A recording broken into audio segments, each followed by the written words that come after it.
the siege tank. And then about 6 more kills between these 3 Marines. That's 21 units that have gone down to these just 5 units. 5 units. 4 Marines and a tank. And no, Sterling ferrying down more units. This is going to make things complicated. With these extra Marines, Mutas are going to have a much harder time engaging. There's 9 Marines here. Here come the Zerglings and the Mutas. And the Marines are going to shred this to pieces. It's not even going to be close. The main for Swirly Rolls, which I felt like was so safe, is under serious fire now, and the layer is going to die. The layer is going to go down.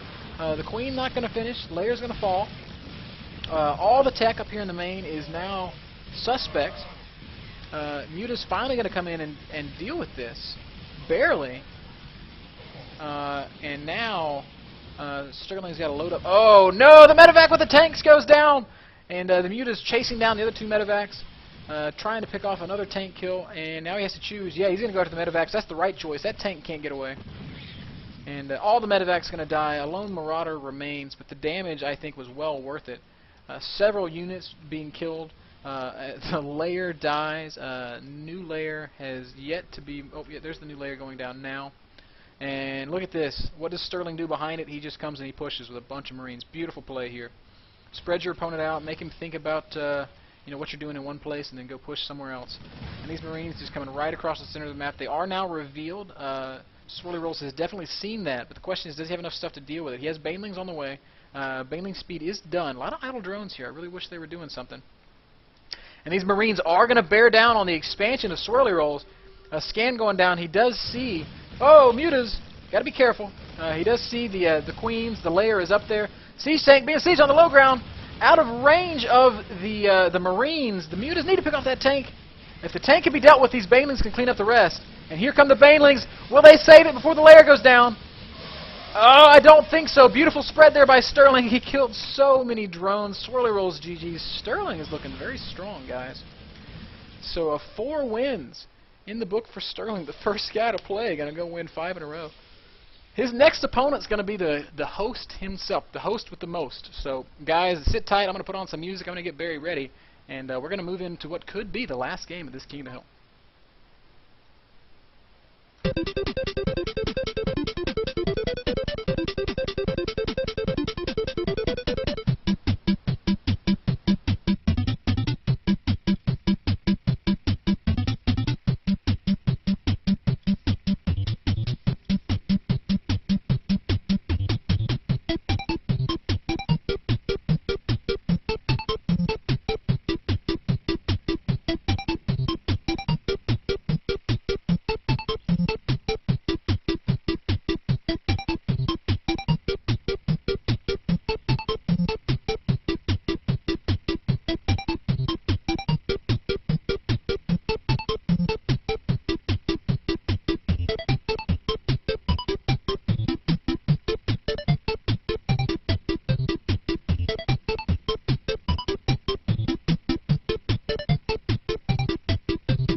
Okay, guys, it is game number 5. Sterling, 1 win away from that $25 prize. He's been looking pretty dominant. And the last man in his way is Fubu Sama. That's Barry Dean, the host of our events here tonight. Fubu Sama, a.k.a. Barry Dean, the man behind SC2Rakeback.com, the man behind FubuSama.com, an avid esports supporter. Guys, please help him continue to support the StarCraft community by supporting him. If you're a poker player, go sign up at SC2Rakeback.com. And if you're not a poker player, well then start playing poker, damn it, and then go sign up at SC2Rakeback.com. They offer free bankrolls for StarCraft players. They have some of the best rakeback deals on the internet for StarCraft players. And they also love to give away money. If you go like their Facebook page, you got a chance at winning $1,000 in April. So please check them out, SC2Rakeback.com, one of the greatest institutions in the world for poker. So, okay. Now that that is out of the way, we have Sterling, our king of the hill, Rax, and then Gas coming for Sterling, the teal Terran player spawning here at the 3 o'clock position. Sterling has 4 wins. He has been dominating. And it's just been damn impressive. He's been winning games like one-sidedly. Not a single one of them has been close. And a little friendly banter between myself and Sterling, talking about MLG Dallas. We will both be attending, apparently. So, Gas being mine, Sterling doing his thing, and Barry getting the scout in. Going to see exactly what's going on the Zerg side of the map. We do see, looks like 15 hatch, 15 gas, 15 pool. Exactly what I feel like we saw in our previous game. And Sterling looks like he's doing the exact same build as well. Tech Lab down, probably for a Reaper. Single SCV moving across the map, probably going to build a bunker. And he's just going to try to harass as much as he can and see if he can create any windows through which he can create some sort of a lead. Fubu Sama, pool finishing up here. Probably going to want to start speed ASAP. That's just the Zerg's way of dealing with most things. Drones kind of poking around saying, hey, I see you, SCV, you better not be building a bunker. And looks like Sterling's thinking about it. On the production tab, we see that he does have that Reaper on the way. He might try to keep this SCV alive a little bit longer this time, see if he can't basically ensure that bunker going up by keeping it alive with the Reaper. So Reaper is coming out to come join up with the SCV. SCV is not going to turn back around. He's going to go home. So we're not going to see any bunker at all. This Reaper is just going to try to scout and do a little poking and prodding and doing the thing that Reapers do. Fubu Sama with the Lings on the ramp there, trying to play as safe as he can, droning up as much as possible. Speed is on the way. Guys are off of gas. The Queen has not injected yet. You need to inject. Oh, there's the Reaper. Picks off a single Ling, taking a couple small shots. Second Ling going to go down. Reaper takes a couple more shots. Third Ling going to go down. Reaper takes no more shots. So 15 health Reaper. Going to have a Queen to cope with. And 1 poke. And uh-oh, drone's in trouble. 1 drone down. 2 drones down. And going to get a 3rd drone. Oh yeah, that Reaper was worth it. Killed 4 Zerglings and 3 drones. Definitely paid for himself. Not to mention the scouting that took place. He saw no lair. He saw no gas being mined. He saw speed being researched. Sterling knows exactly what's up. And here we see a siege tank and marines just expanding as safely as can be behind that. I really like this build. Very economically focused. Bunker going down, trying to stay safe from the Baneling stuff that we often see in the mid-game. Good Overlord spread here from Fubu Sama. Giving himself lots of nice vision of the map. Making some Lings, which, well, I don't know. He's already got quite a few out. He does have tower control, and he needs drones. If we look here on the Harvester tab, he is behind.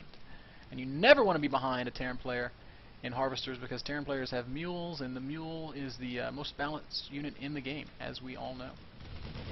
So these Lings are going to take a look. They're going to see a bunker. They're going to see an Expo. Might even have seen a siege tank. Overlord also being sent in at an appropriate time. Sees the single factory and the 1 racks.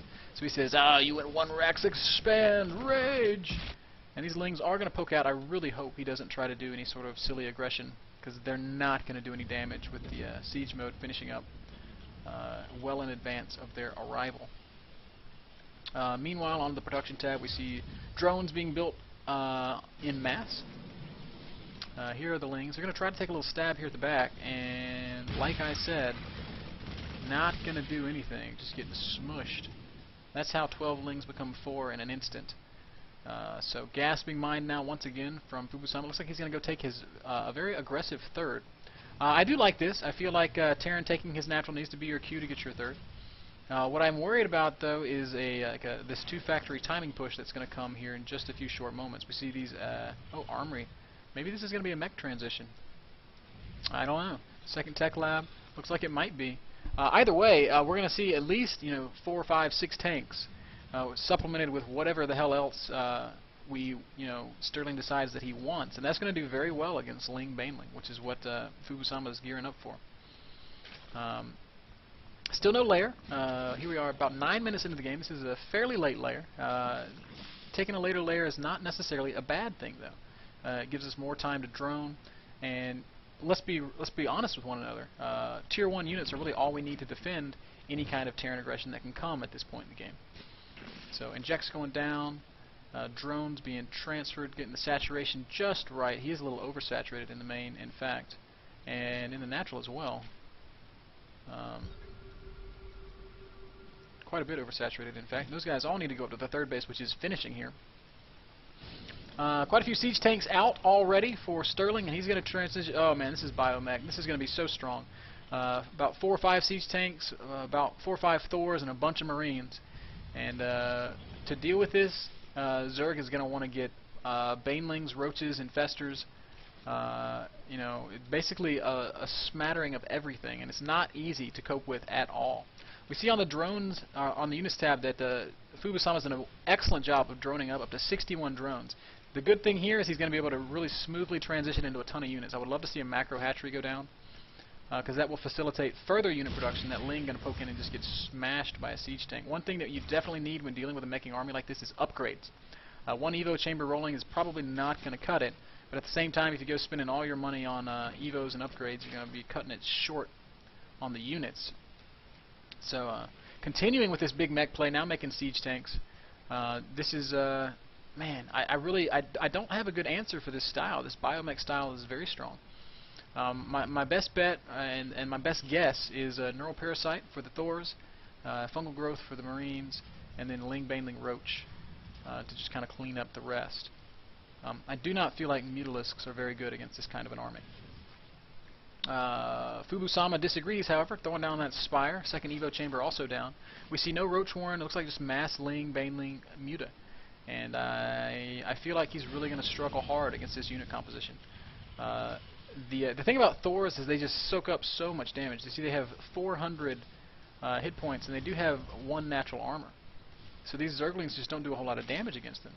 That's 4 damage per shot, 4 damage on 400 hit points. That's 100 shots they got to take. That's a ton. And with Marines and tanks thinning out those Ling numbers, it takes a long time for a Zergling to kill a Thor. A long, long time. Additionally, we have weapons upgrades going down. That means no matter what, Lings are always going to die in 1 shot to siege tanks. So that puts us in a tough spot. Now Barry is getting a lot of Banelings. Now those Banelings are going to be great against the Marines of Sterling. They're not going to be so hot against everything else. And with Sterling gearing up to take this gold base, Zerg has to feel like he has to do something. Terran on a gold base is so hard to break. I don't know, man. I just don't know what you're supposed to do. I feel like his best bet is to rush to Hive, and that's what he's doing. I love it. Infestation Pit is down. Hive on the way. I think this is the best move he can make. What he's doing now is he's sprinting to Hive so that he can use Broodlords to completely nullify the effectiveness of these siege tanks. That'll force these tanks to unsiege. Marines are going to have to move forward to deal with the Broodlords, and then the Banelings and the Zerglings can go to work. So I love this.